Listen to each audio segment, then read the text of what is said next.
నకిలీ మద్యంతో ప్రజల ప్రాణాలు తీస్తున్న కూటమి ప్రభుత్వంపై వైఎస్ఆర్సీపీ ధర్నా. కర్నూలు ఎక్సైజ్ కార్యాలయం వద్ద కాటసాని ఫైర్.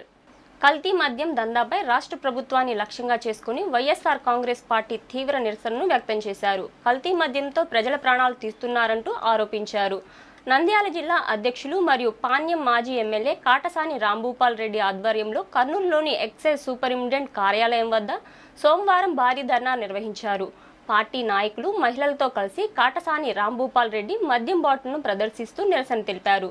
అనంతరం ఎక్సైజ్ అధికారులకు వినతి పత్రం అందజేశారు.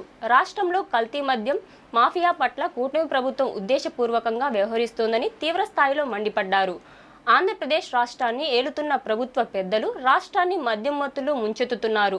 ఎక్కడికక్కడ నకిలీ ఫ్యాక్టరీలను పెట్టి కల్తీ మందులు తయారు చేసి ప్రజల ప్రాణాలను పణంగా పెట్టి అమ్ముతూ అడ్డంగా వేల కోట్ల రూపాయలు సంపాదించుకుంటున్న దారుణమైన మాఫియా కథ ఇటీవలే బయటపడిందన్నారు.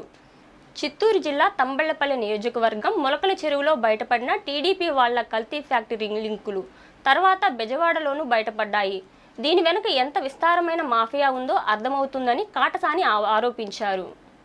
నకిలీ బాటిళ్లు, పర్ఫెక్ట్ సీళ్లు, లేబుళ్లతో నడిపిస్తున్న ఈ దందాను కాకలు తీరిన మాఫియా ముఠాలు మాత్రమే చేయగలవన్నారు. ఇలాంటి వ్యవహారాల్లో ఆరితేరిన తెలుగుదేశం పార్టీ మనుషులు అత్యంత పగడ్బందీగా దీన్ని నడుపుతున్నారు.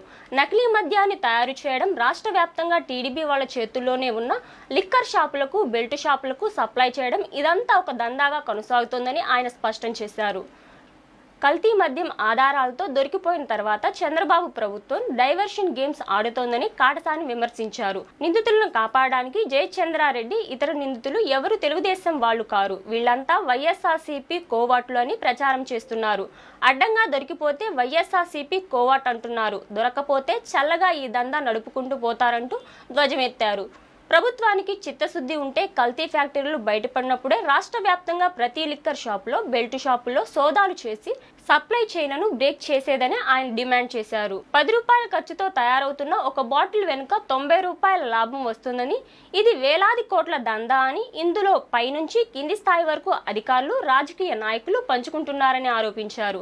చివరగా 99 రూపాయల చీప్ లిక్కర్ను ఉద్దేశపూర్వకంగా నియంత్రించి వాటి స్థానంలో నకిలీ మద్యాన్ని ప్రవేశపెట్టడానికి వీలుగా మాఫియాకు సౌలభ్యం కల్పిస్తున్నారని పేర్కొంటూ ఈ అంశంపై త్వరలోనే మరింత సమగ్ర వివరాలతో ప్రజల ముందుకు వస్తారని కాటసాని హెచ్చరించారు.